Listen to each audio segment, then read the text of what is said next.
Hele, já ti to čete, možná teďko bych chtěl udělat jednu reakci, kterou normálně nedělám, protože ji mám výjimečně připravenou dopředu. Je to jako fakt big deal, takže teďko se spíš jako zeptám, jo. Karl Jobst tak udělal video okolo toho, jestli Dream je nevinnej, anebo je to podvodník.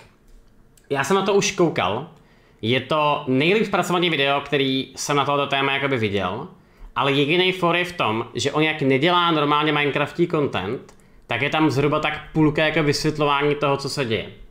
Takže moje otázka zní, chcete to vidět celý a chcete to do detailu rozebrat pro ty z vás, co nehrajou Minecraft, anebo vás zajímá akorát ten verdikt? Já si jako nemám prostě problém, jo, v tomhletom. Jenom jde o to, že to je jakoby konečně kompletně jako uzavření v tomhletom. Jo, takže mám tady nějaký lidi, kteří nehrajou Minecraft. OK. Teďka bych vám chtěl udělat takový opravdu jako dobrý rozbor toho, co se vlastně děje všechno okolo Dreama. Protože mám takový pocit, že tohleto je jedna z věcí, kterou jste se zaregistrovali. A tohleto video je tak perfektní, že to Karl rozebral i pro lidi, kteří nehrají Minecraft. Což si myslím, že by mohlo být dost jakoby příjemný pro všechny, kteří tolik nechápou, co se děje jako s čistama a prostě s perlama, s takovýma píčovinama prostě, jo, takže asi tak. Takže pustím vám to a na konci tohoto tak si řekneme něco o tom, jestli Dream je teda cheater nebo není. Spoiler alert, možná, že vás to překvapí, člověče. Tak, let's go. Hello you absolute legends. Speedrunning has changed. Back when I began this hobby, the most notoriety you could ever hope to achieve was having your name printed in the high score section of a magazine. Of course, no one else would care, but it was cool nonetheless. Tak já ještě vysvětlím teďka, proč začíná takhle, jo. Karl není Minecraftí youtuber, je to člověk, který dělá rozbory speedrunů. Je to člověk, který se věnuje věcem, jako je třeba old school Doom speedrun, potom GoldenEye. Ježišmarja, já jsem zapomněl na staré hry, ty vole.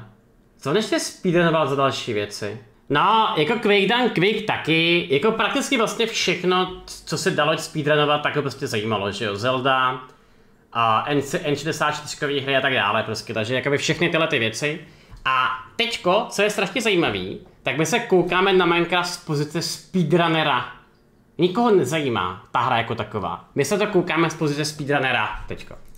Speedrunning websites were far too niche for anyone but the speedrunners themselves to even know they existed. No one knew what speedrunning was, no one cared what speedrunning was, and outside of the small group of people you competed with, there was no popularity to be gained. Nowadays, the biggest speedrunners have hundreds of thousands, if not millions of followers. Tak, teďko krásný avizo k tomu.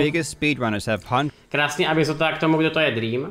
A Dream je největší Minecraftí youtuber na světě.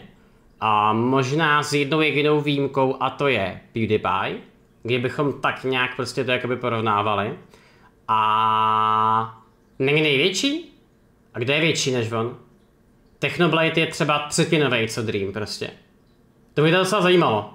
Tommy Int, a teď Tommy má 4 miliony, a Tommy ho nikdo neznal na začátku tohoto roku. OK, tak řekněme, že nějaký třeba Španělé, anebo třeba... dobrý, to je jedno. Tak, já to řeknu teďka asi jinak. Proč vždycky řekneš největší a na jeden z největších? No protože Jirko je největší.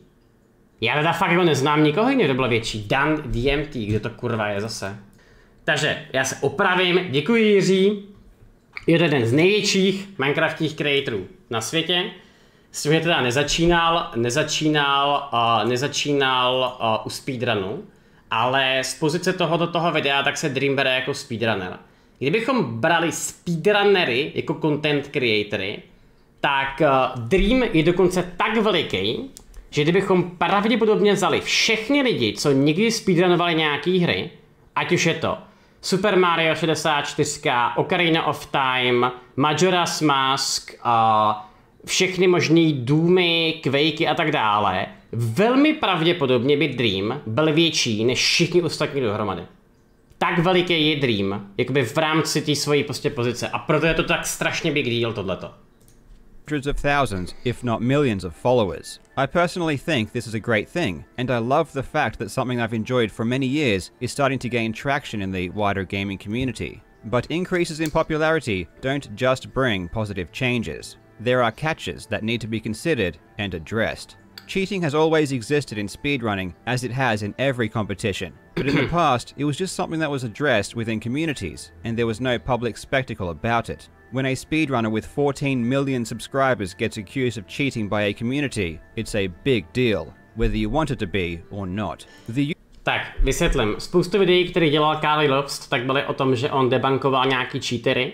Akorát, že on samozřejmě je velký rozdíl mezi člověkem, který cheatuje ve hře jako je GoldenEye, která zajímá prostě pár desítek tisíc lidí na celém světě, oproti Minecraftu. Tam je to jako fakt big deal. Kdyby tady Aleš v chatu třeba cheatoval v Minecraftu, tak vám rovnou říkám, ty vole, že ho česká scéna rozerve prostě. Jakoby rozerve zevnitř třeba v tenhle moment, jo. Takže je to jako velmi zásadní věc. YouTuber Dream has the biggest following in speedrunning history, and on the 12th of December, one of his Minecraft speedruns was removed from the leaderboards under the assumption that it was achieved while cheating. More specifically, he was accused of modifying his game to give himself increased luck. Dream, for his part, completely denies these allegations, assuring his fanbase he is innocent. Many people are confused about who to believe.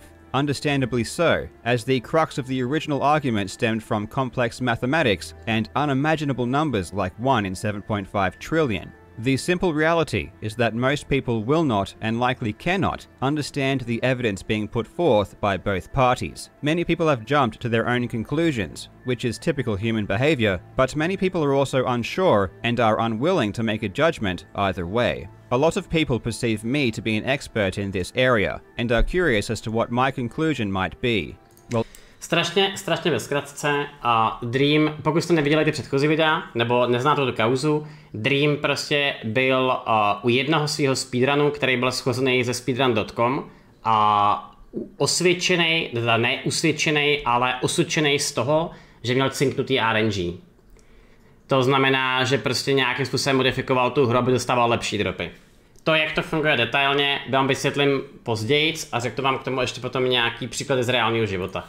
In this video, my conclusion is what you're going to get. Unlike many other channels who covered this scandal as soon as it broke, I specifically waited to hear both sides of the story before even attempting to pass judgment. Too many times people have been destroyed by allegations that ended up being completely dismantled by the defending party. Patience is a virtue, and it's not one that many possess. Even if the conclusion doesn't change, people deserve the right to present their case. In this video, I want to do 3 things. Summarize the evidence of both sides, explain how and why something like this might happen, and provide my thoughts on whether or not Dream is guilty based on my own research. I hope you enjoy. Tady je strašně příjemný vidět to, že Karl počkal asi 2 týdny na to, aby udělal nějakou reakci. Protože všechny ty videa, které okolo toho teďka vznikly, tak jsou nějakým způsobem ovlivněny emocema. Ono se totiž strašně špatně rozhoduje na základě nějaký matematiky a nějakých čísel v momentě, kdy prostě chcete udělat virální video, tak prostě se to dělá jako hrozně špatně v tomhletom případě. Jo? Takže jsem rád, že toto vzniklo a nějakým způsobem bylo velmi zajímavé to vidět. No. Co to je emoce? To pochopíš, že bude starší. Now before we go on, if you look behind me, you'll notice I have some epic new posters, and they come courtesy of this video sponsor, Displate. Displate offers legendary metal posters that not only look awesome, but are also extremely easy to mount, requiring no tools and leaving no lasting marks. These artworks are created by really talented artists, and with 1.4 million artworks available, there are a ton of great options. With GoldenEye 007 being one of my favorite games ever, I got this amazing looking piece, and I'm also a huge Lord of the Rings fan, and I thought that this one looked absolutely fantastic. It really is beautiful. Another great thing about Displate is that they plant a tree for every Displate sold, which goes a long way to helping the environment. Now Displate are launching a New Year's Eve sale where you can get up to 35% off. In order to take advantage of this great discount, all you need to do is click the link in the description. These posters are really good, so definitely check them out. Now, before we get into it, some of you will be asking, who is Dream? Dream is an extremely popular Minecraft YouTuber who exploded in popularity over the past 2 years, going from nothing in early 2019 to currently having around 15 million subscribers. Dream did not find success on YouTube through speedrunning, but instead created popular videos that were either funny or covering interesting topics, whether that would be explaining Minecraft mechanics or modding the game to create cool effects. By the end of 2019, he had already started amassing a huge audience, pulling in millions of views per month. But Dream didn't truly shine until 2020, where his channel exploded. Part of his... Já bych jenom rád jako řekl, že deta nevím jak vy, ale já jsem třeba o Dreamovi neslyšel vůbec nikdy. A pak jsem najednou narazil na něj, když streamoval na Twitchi a měl 250 000 diváků. A streamoval Minecraft a jsem si říkal, what the fuck is going on? A pak jsem se podíval na zpátek a na YouTube měl prostě třeba 10 míčů. Tak jsem si říkal, aha, OK, tak už to jakoby chápu, jo. Takže ono v ten moment se prostě podle mě stala taková ta věc, že o Dreamovi všichni jako věděli, někde jako v pozadí, všichni lidi, co hráli Minecraft na té světové scéně a teďko vyletěl už jakoby o ten level dál, kdy už o něm vědějí lidi mimo Minecraftí scénu. A je to takový ten top creator prostě. Já tam mám dokonce i pocit, že vznikly nějaký okolo toho diskuze a videa, kdy se hledali nejlepší hráči Minecraftu na světě a rozdělovalo se to na PvE a PvP, kdy nejlepší PvP hráč na světě tak je Technoblade, protože to byl jediný člověk, který porazil Dreama v obou dvou verzích PvPčka, který kdy v Minecraftu existovalo. To bylo to video, který bylo u Mistra Beasta, že jo? A potom druhý člověk tak je na nejlepší jakoby PvE hráč, tak je velmi pravděpodobně Dream, ale tam je to takový hodně složitý, protože já bych řekl, že by to měl být velmi pravděpodobně Illumina, který by řekl, že je ještě lepší. Ale já zase nejsem tak znalý Minecraft, abych to ohodnotil, jo? Takže je to spíš nějaký můj osobní emoční dojem v tomhletom. Success was due to a new series he started producing called Minecraft Manhunt. He marketed the videos with titles like Minecraft Speedrunner vs Assassin, and the premise is that he attempts to speedrun the game while being hunted by one or more human players. I think this type of marketing strategy is really good for speedrunning as a whole, as it's important to remind people that speedrunners are legitimately skilled at the games they choose to play, even outside of trying to beat games quickly. In March, Dream started submitting official speedruns to the speedrun.com leaderboards, even attaining multiple world records. It's fair to say he is extremely knowledgeable and talented at the game. On the 23rd of June, something very important happened. Java Edition 1.16 was released. On the Minecraft speedrun leaderboards, you will notice that the leaderboards are split into 3 sections: pre 1.9, 1.9 to 1.15, and 1.16 plus. Jak jsem říkal, tohleto video je fakt dělaný pro lidi, kteří nehrají Minecraft. Takže to je vlastně akorát Karl jakoby rozebírá nebo ty vysvětluje, že jsou různý typy speedrunovacích kategorií, protože logicky každá kategorie se speedrunovala jinak, že jo. Jakoby, jak se speedrunovalo pre 1.9 nemám tušení prostě, ale třeba v 1.5 tak se tradovalo s villagerama, zatímco v 1.6 tak se teďko traduje s těma, že jo, s piglinama prostě. Každá verze je v tomhletom jako jiná. In each category splits these versions into different leaderboards is that the strategies that can be applied are vastly different depending on the version you play. Whenever a Minecraft update is released, it may affect a core mechanic that might enable better, faster strategies. And in the case of 1.16, this is exactly what happened. Now, players were able to barter with the neutral mobs in the Nether called piglins. Piglins love gold, and when you give a piglin a gold ingot, it will return the favor with a random item. There are many items a piglin can give you, but when it comes to speedrunning, we are only interested in one particular item, and that item is ender pearls. In order to understand why ender pearls are so important, we need to know the end goal of the game. In order to beat Minecraft, which is obviously the point of these speedruns, we need to defeat the Ender Dragon. The Ender Dragon resides in a separate dimension that can only be accessed through the End Portal. In order for an End Portal to be active, each of the 12 surrounding blocks need to be filled in with an item called Eye of Ender. Eyes of Ender can only be obtained through crafting, and in order to craft an Eye of Ender, you need 2 items, an Ender Pearl and Blaze Powder. So without being bogged down in the specifics like food management and the collection of tools, etc., the aim of a speedrun is to acquire Ender Pearls and Blaze Powder, craft Eyes of Ender, find an end portal which is located in a stronghold, enter the end, and defeat the Ender Dragon. This is why 1.16 was so game-changing. Tak opět video jakoby fakt pro úplný nováčky, že prostě potřebujete podropovat perly, potřebujete podropovat blaze rody, udělat z toho blaze powder, pak to spojit, udělat z toho perly, najít stronghold, že jo, najít portál, vyplnit portál, zabít draka. To je celý prostě. A vlastně tohleto je celá ta podstata toho speedrunu. Úplně jakoby standardní survival. Collecting ender pearls through barters with piglins is much faster than the previous strategies. There is a catch though. When you give gold to a piglin, the odds of them giving you ender pearls is only 4.7%. These odds aren't great. They are slightly improved by the fact that you can barter with multiple piglins, but ultimately, many runs ended right here because the piglins refused to cooperate. If you do get lucky, you can save a bunch of time, which is why the world record with 1.16 is 5 minutes faster than the previous versions. But if you don't get lucky, there is nothing you can do but reset and try again. Minecraft was already heavily dependent on luck factors, and this new mechanic just made things much worse. Players would spend days or weeks without finishing a single run, because they simply couldn't get the ender pearls from piglins. On top of this, you also needed to... Se třeba zeptám teďko Aleše, jestli může říct, kolik třeba resetoval ranů kvůli špatnému dropu zlata. To mě jako docela zajímalo. Musí to být hodně, že jo, protože jenom jako opět pro pochopení, tyhle ty RNG mechaniky jsou v speedrunech úplně normální. Opravdu málo kdy najdete speedruny, které by nebyly cinknutý aspoň částečně okolo nějakýhokoliv RNG. Možná s velikou výjimkou snad Super Mario 64 a mám pocit, že i v Okarině není žádný RNG už teďko, protože ta hra je optimalizovaná to the bones. Tak je úplně normální, že prostě někde máte prostě nějaký takovýhle prostě jako situace, které jsou hrozně o štěstí v tomhletom. Člověče, Jump King asi může být čistě o skill, no, to souhlasím.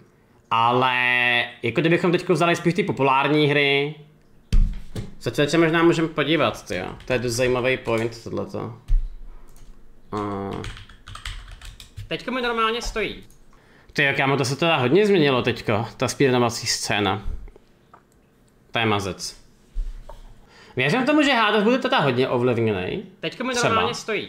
Krásný rok 2021, Petře. Před chvilkou jsem se probudil, nakonec jsem ten Dungeon One stream protáhl až na 19 hodin. Byl to masakr, nejlepší stream z celého roku, takže se to povedlo a lidi byli pípo happy. Díky Patriku, děkuju. Zajímavý, člověče. Tak se koukám, dá se na ta hodně změnila. Chybí mi tady spousta her v tenhle moment. A tak to jako bývá, no. Ale totiž jako hromada lidí jako nechápe, že třeba i RNG ve hře tak prostě může být to, že se vám třeba blbě otočí mopka. Jo, a pak teďko najednou, dobrý, konec a reset a jdete znova prostě, jo, takže je to součástí. Tak, potom co získáte enderperly, tak jdete dál. Get lucky and find a fortress within the nether. The fortress is a necessity because it houses blaze spawners, which spawn blazes. When you kill a blaze, it has a 50% chance of dropping a blaze rod. Remember blaze powder? 1/2 of the ingredients required for Eyes of Ender? You get it from blaze rods. So the nether is a very special place in 1.16. You get ender pearls from piglins and blaze rods from blazes, both essential ingredients to creating Eyes of Ender. The nether was also a frustrating place, and many players voiced their dissatisfaction about how much RNG the new runs needed, including Dream, who lamented about his lack of luck. But thankfully, Dream's luck was about to change. Several months later in October, Dream would stream his attempts at speedrunning 1.16. He performed 6 streams totaling 24 hours of speedruns, concluding with a new personal best of 19 minutes and 25 seconds. Dream's streams were incredibly popular, with tens of thousands of spectators, and it wasn't just casual viewers, but speedrunners as well. One such speedrunner was MINECRAFT, who holds the world record in the any % set seed category. MINECRAFT is very experienced with the game, and noticed something strange about Dream's streams. Dream seemed to be experiencing very high luck, and was getting pearl trades much more often than you would expect. After noticing this discrepancy, he went through every stream and collated the data for every trade that was visible. His findings showed that instead of trading pearls at a rate of 4.7%, piglins were trading pearls at a rate of 15%, 3 times higher. MINECRAFT tweeted out his findings, which slowly but surely began to stir doubt among players and moderators alike. Tohle byl ten úplně jakoby první start toho, protože tohleto osvědčení tak přišlo od člověka, který má světový rekord na easy seedu. Jo, takže to je taky prostě celkem jako hustý. The data was true. This was extremely concerning, as consistently getting trades at this higher rate is so improbable that there could only be one explanation: tampering with the game. The Minecraft speedrunning moderators immediately began their investigation. They needed to be absolutely sure that the raw data was correct. You can't form a reliable conclusion using incorrect numbers. They needed to track every trade over a 24-hour period, and they needed to do this multiple times to make sure there were no mistakes. The final tally was 42 Ender Pearl trades out of 262 total trades, which amounts to an average Pearl trade rate of 16%, more than 3 times higher than normal. The probability of getting this many trades is 1 in 177 billion. Tak, a toto je začátek, jo? Takže jenom jako tradování na perly ze všech těch jeho ranů, tak je nějakých 1,77 bilionů. This is already incredibly strange, but the rabbit hole was about to get much deeper. To je začátek. Given that doubt had begun surrounding the legitimacy of Dream's runs due to these improbable events, people started to investigate other random elements. Do you remember the 2 items we needed to collect to create Eyes of Ender? The first were Ender Pearls, and the second were Blaze Rods. When the data surrounding the drop rate for Blaze Rods was collected, it showed that Dream collected 211 rods out of 305 Blaze kills. Pokud jste někdy viděli Alešovy streamy, tak je vám úplně jasný, že tohle je absolutně fucking insane. Jakoby absolutně fucking insane. Tolik rodů tak podle mě Alešovi nespadlo za celou dobu, co tu hru hraje. Jako dohromady, jo. This totals just shy of 70%. Given that the standard drop rate for Blaze Rods is 50%, the probability of having this many drops is 1 in 113 billion. It just so happened that the very 2 items you needed to collect in order to reach the end were dropped at almost impossible rates. When combined, the probability of this happening is 1 in 20 sextillion. Tak, a teďka to začíná být vtipný, jo? Takže ta šance, že vám během všech těch ranů spadlo tolik perel po tradování a spadlo tolik rodů z těch blazů, tak je 1 ku 20 sextilionů. Asi chápete, že to je jako absurdita, jako absolutní absurdita tohleto. This number is so large or small, however you want to look at it, that it is totally and utterly incomprehensible. The moderation team proceeded to spend 2 months investigating and confirming these probabilities. Statistics is a complicated field, and there are some unintuitive pitfalls that can lead to some biased conclusions. They wanted to be certain that if they did suggest Dream had altered his drop rates, they had very, very good evidence. On the 12th of December, the moderation team released a paper outlining their calculations and conclusion, which was accompanied by a video uploaded to YouTube by one of the moderators. Tak, tohle je to video od Geosquareu, kdy oni vysvětlovali, proč dali pryč ten Dreamův speedrun, že jim to prostě přišlo jak nějakým prostě způsobem totálně jakoby mimo mísu, a pak na to ještě Dream reagoval, to jsme ještě viděli, že jo, společně. Geosquare. The paper stated that the only sensible conclusion that can be drawn is that Dream's game was modified in order to manipulate the barter and drop rates. In their calculations, they provided a final probability of 1 in 7.5 trillion. This is already unlikely, but it's also slightly misleading. This figure was the probability that anyone in the Minecraft speedrunning community would ever get luck in any variable that was comparable to Dream's. Tak chápou všichni teďko, co to znamená? Tato šance je, že komukoliv, kdykoliv během těchto ranů mohly spadnout 2 tyhle variábly. Kdokoliv. To totiž není o Dreamovi, to je o jakémkoliv speedrunnerovi, ať už by to byl Illumina, nebo Aleš, nebo Rest, prostě je to úplně jedno. Dreams. The actual probability of Dream getting this luck in the specific way he did was far, far lower. In conjunction with the release of their paper, the Minecraft moderators also removed Dream's speedrun from the leaderboard. This caused a huge public reaction, with many YouTubers covering the story, and the video uploaded by Geosquare amassed millions of views. Je to tak big deal, že dokonce i Keemstar na to reagoval, což je jakoby fakt masakr. This forced Dream to respond, which he did. On the 23rd of December, Dream uploaded a response video, accompanied by a report written by an anonymous third party Dream had hired to review the moderators' findings. In the video, Dream claimed that the moderators were wrong, and that the actual odds were much lower. The figure provided in the document was 1 in 100 million. However, again, this wasn't the probability that Dream got this lucky, it was the probability that anyone got this lucky ever. But Dream's expert didn't just extend the scope to speedrunners, which is what the original paper did. This new report considers that if 100,000 people played Minecraft, there is a 1 in 100 million chance that a single person would ever get that luck. Takže prostě ve strašném zjednodušení, pokud by 100 000 lidí vedle sebe streamovalo Minecraft, tak je 1 ku 100 milionům, že jeden z těch lidí, bude mít to samé štěstí, který měl Dream. Jeden. Jo? To je právě ta rabbit hole, kterou se Dream vykopal, jako na sebe v tomhle. Chance that a single person would ever get that luck. This response paper was not received well by those with a background in math or statistics. Numerous critical and basic errors were cited, but at the end of the day, I don't think arguing about math will get us any closer to the truth. The Minecraft moderators stand by their original calculations and claim that the math Dream's expert put forth is incorrect. So where do we go from here? Luckily, there is a way we can make further progress to confirming the true odds. Now, we are going to look at simulations. Tak. Tady byl velmi dobrý point v tom, že je to akorát matematika, neznamená ještě pořád nic. Takže se snaží najít nějaký konkrétní prostě proof toho, co se stalo a jak by to mohlo vypadnout.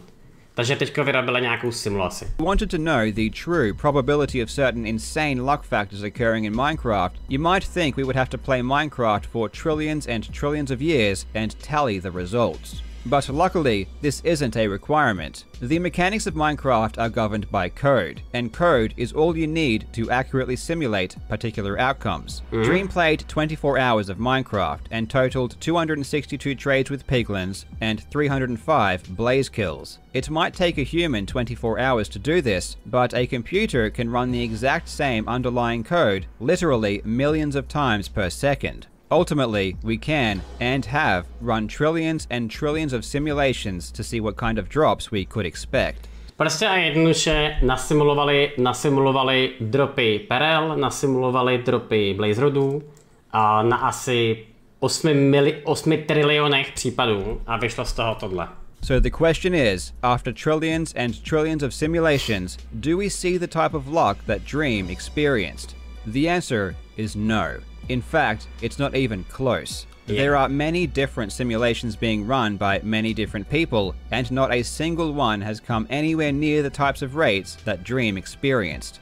For all intents and purposes, it is impossible to replicate what happened. The results of multiple simulations have also been cross-checked with the same math used by the moderators to find Dream's odds, and they agree with the results. This means that figures such as 1 in a million, 1 in 10 million, or even 1 in 100 million are demonstrably false. Now, before I proceed to my conclusion, I need to address the question of why a good player might cheat. Many people suggested... Tak, vysvětlím teda teďko tu jednu věc, takže je to úplně jasný. Na základě té simulace, která byla cross-checkovaná a testovaná dalšíma x lidma, tak je prostě statisticky absolutně nemožný, aby se to, co se Dreamovi stalo, někdy stalo.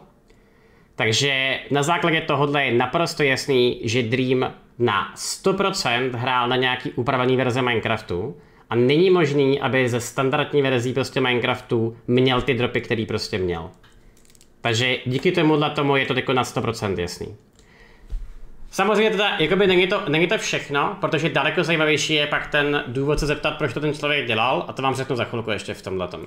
That because Dream was good, there would be no reason for him to cheat. But the distinction that needs to be made is that speedrunning is not just about skill. It's also heavily reliant on luck. And it doesn't matter how good you are, if you don't get the luck you need, you simply can't get the time that you're truly capable of.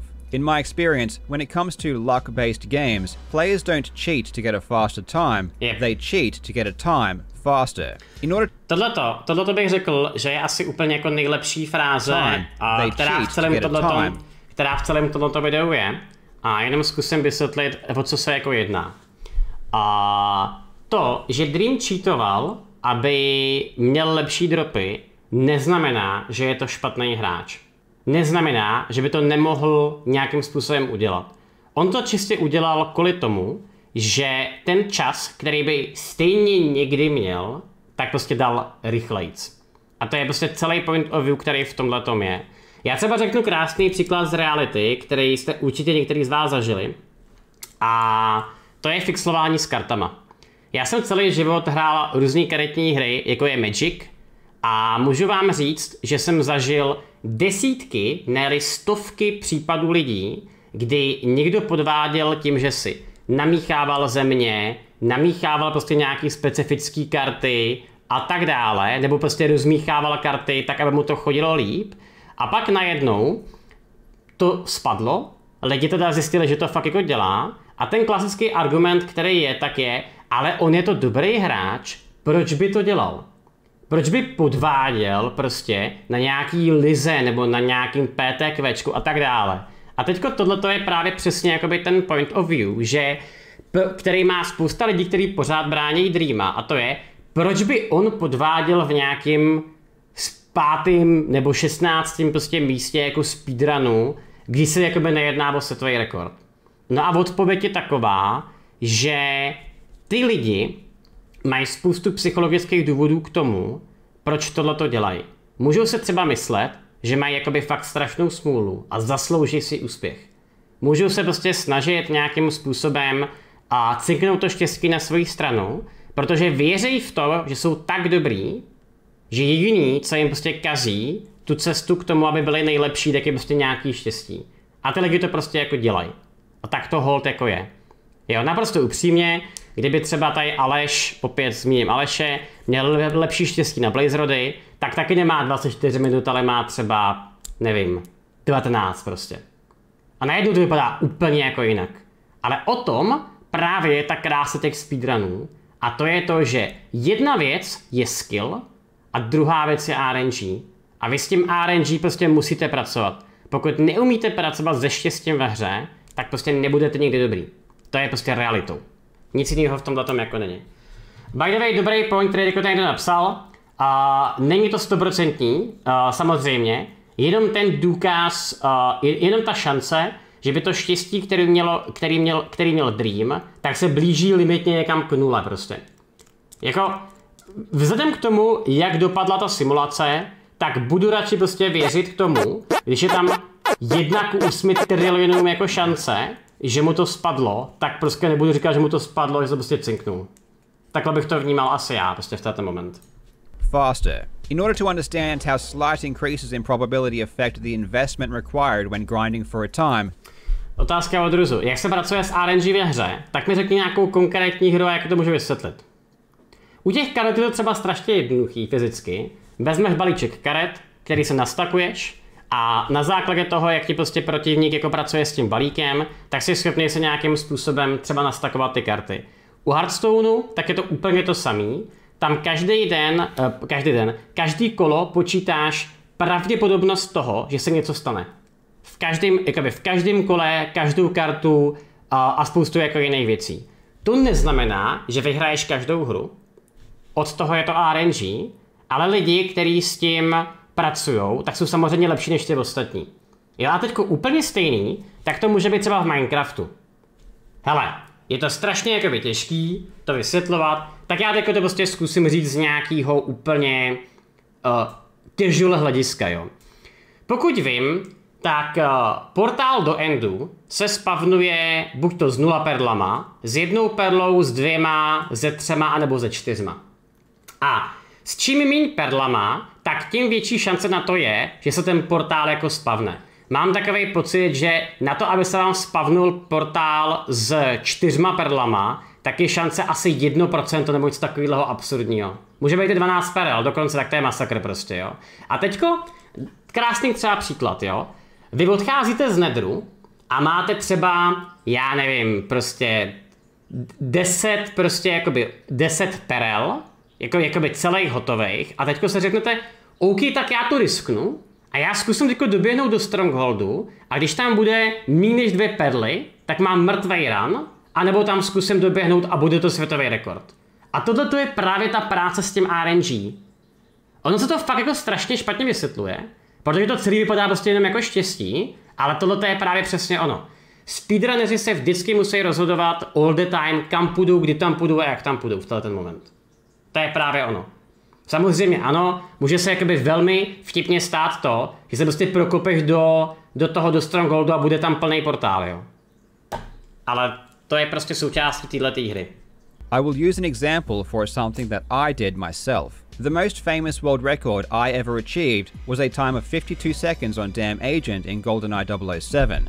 Hundreds of people have 53 seconds, but I am the only one with 52. But that's not because I'm the best player. In fact, there are quite a few players out there that would be capable of achieving 52 seconds. The reason I have the time and no one else does is because I'm the only person that has put in enough time to get the required luck you need. The main issue is that in order to get 52 seconds, you likely need 3 guard boosts, but each of them is pretty rare. It is so rare that I can only recall getting all 3 boosts in a single run a total of 3 times in 250 hours of play.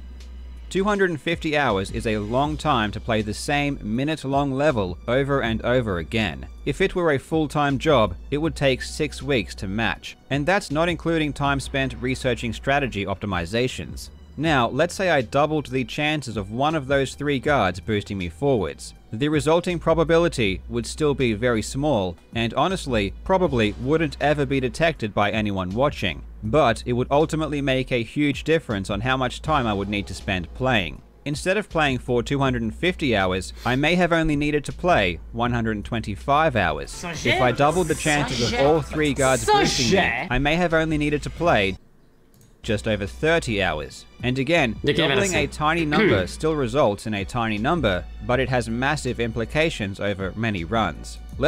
Tak, vysvětlím, jenom se jako tady říkala Karl, jo, pro lidi, kteří třeba nemusí chápat. Karl má světový rekord na jedné této mapě, která je z GoldenEye, a vysvětluje to tím, že to, že má světový rekord, nemusí nutně znamenat, že to je nejlepší hráč, ale že to taky prostě může být kvůli tomu, že měl velký štěstí. Ale teďko jde o to, že on to štěstí měl kvůli tomu, že do toho dal 250 hodin práce. A kdyby si cinknul tu mapu na to, aby třeba ty guard boosty měly dvojnásobnou šanci, tak to má třeba za poloviční čas. Nebo třeba za třetinovej, nebo já nevím, za čtvrtinovej a tak dále. A tohle je právě přesně jakoby ten deal, ten argument, který tam Karl měl na začátku, kdy on říkal, že to, že Dream cheatoval, tak neznamená, že by ten dobrý čas neměl, ale je to jenom o tom, že ten čas měl rychlejc. To je všechno. Let's assume for a moment that Dream did increase the Ender Pearl barter rates. How much time did he ultimately save? Well, given that there are multiple barters per run, the increased odds compound very quickly. On average, in order to get the same barter luck as Dream, you would need to play between 300 to 900 hours. And this is before even considering the increased drop rates for blaze rods. Hundreds of hours is a long time. But this is what Minecraft speedrunners put into the game in order to get the crazy times they do. Hundreds of hours is a big investment for anyone, but for someone like Dream especially, I would guess many of you have no idea how absurd the monetary value of those hours actually is. People might ask, why speedrun at all, if you don't want to deal with the randomness? Well, the simple fact of the matter is that speedrunning is fun. While many people don't enjoy the lottery aspect, almost every other element is fantastic. Video games are fun to play, and not everyone is going to be an esports pro. Speedrunning gives us a way to compete in a casual and fun way. The luck element is likely the worst part, and many people who still enjoy speedrunning just don't want to deal with it. Now, it is time to finally find out, did Dream actually cheat?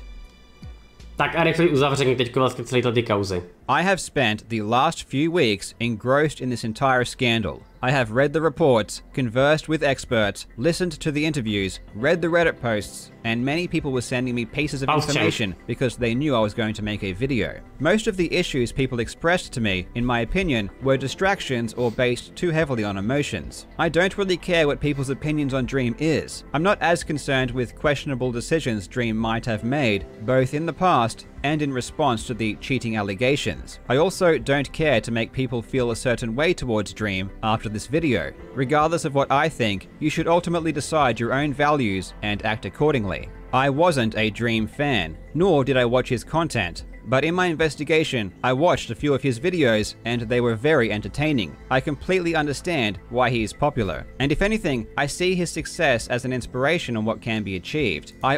Tak, jenom bych rád řekl, že já mám v tom dost jakoby podobný názor, že i když Dream podle mě skoro...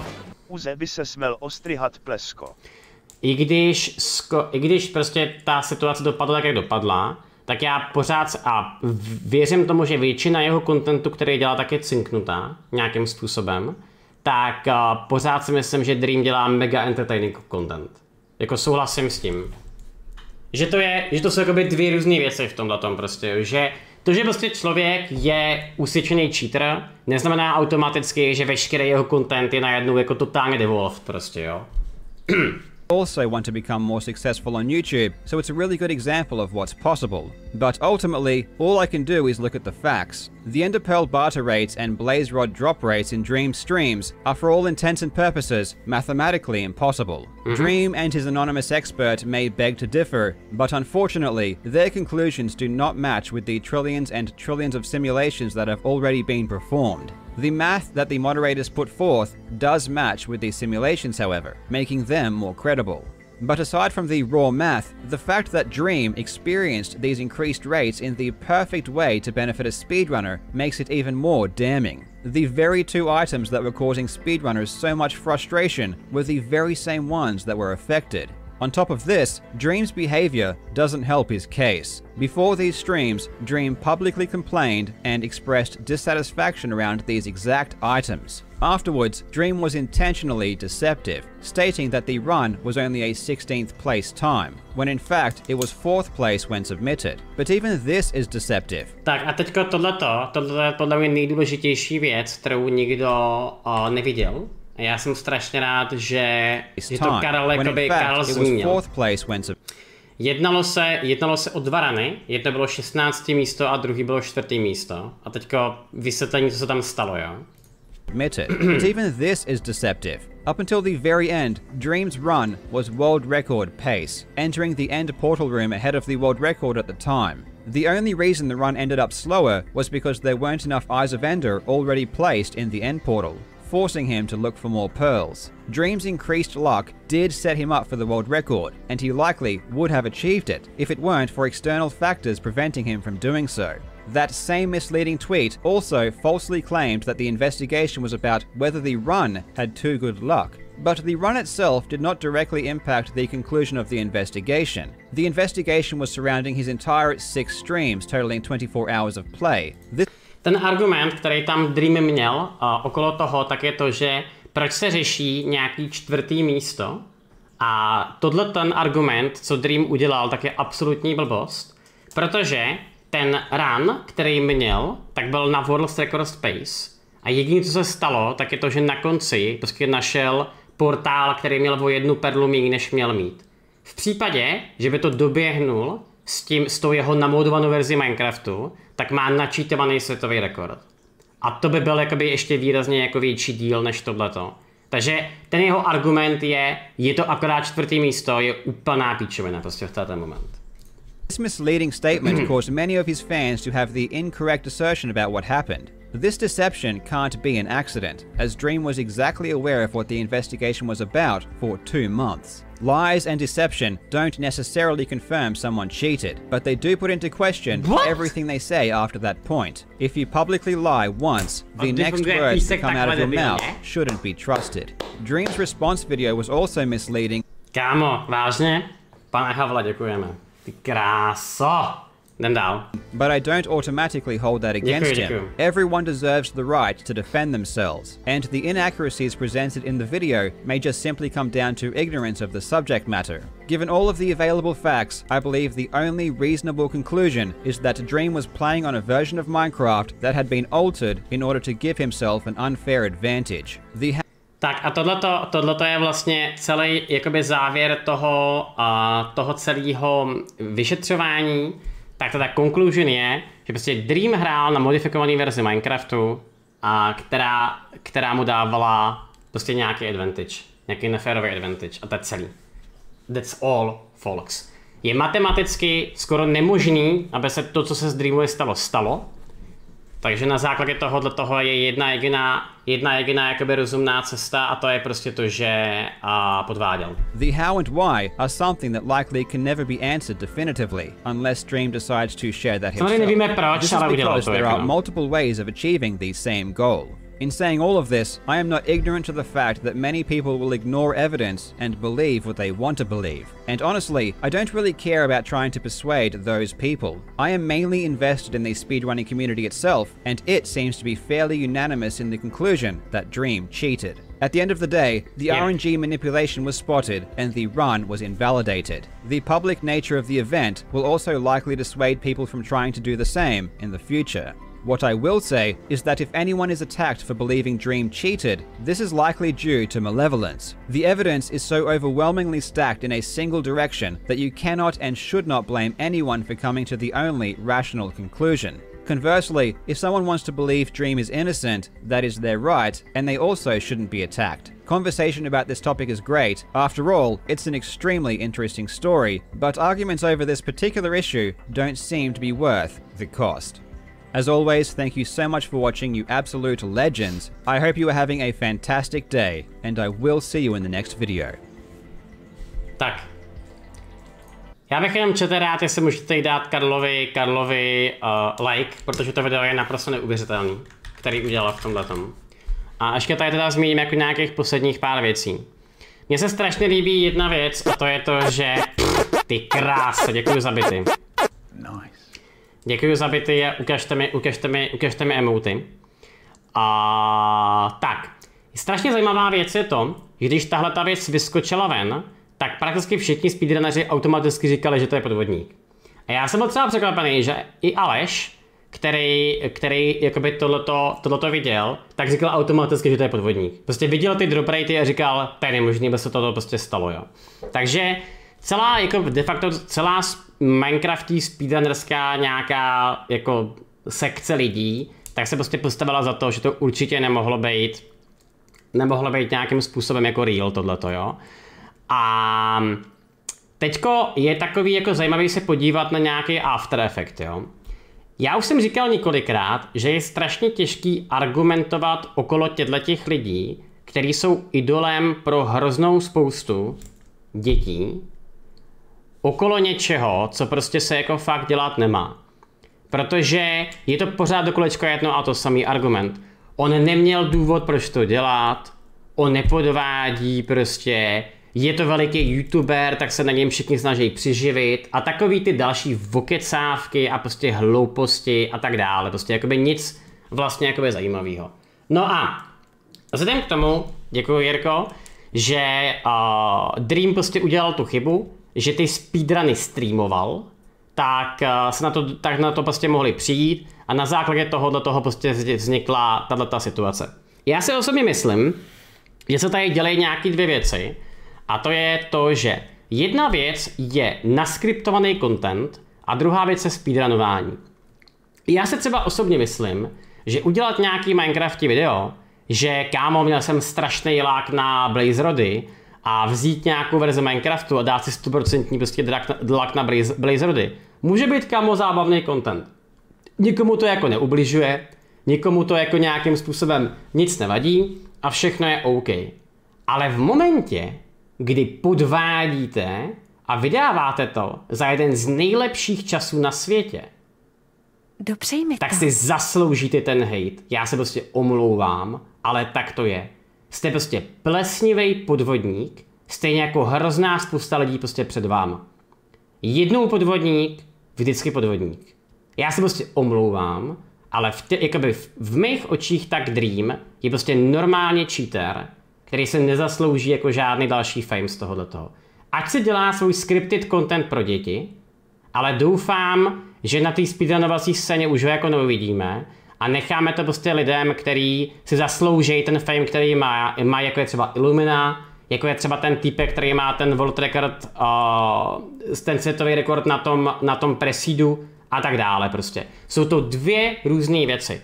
Jedna věc je dělat naskriptovaný content, druhá věc je speedrunovat a vydávat to za oficiální čas. Jsou to prostě dvě různé věci. A that's all. Takže asi tak. Můžete si z toho udělat názor, jaký chcete, ale myslím si, že jako já se prostě obávám, že se tady nemůžete nějakým způsobem jako hádat s matematikou, prostě to jako nejde. Jako argument, že zrovna měl Dream jeden ten den, který jde mimo tu statistiku, tak je jakoby hrozně hezký, ale fakt si člověče myslím, že to je absolutně jakoby fakt nemožný tohle. Takže asi tak. Minule jste říkal, že Dream určitě nepodváděl. Je to tak, no, změnil jsem názor. Se teda přiznám, že ty předchozí dvě videa, které okolo toho byly udělaný, tak byly strašně nakolegený vždycky na jednu stranu.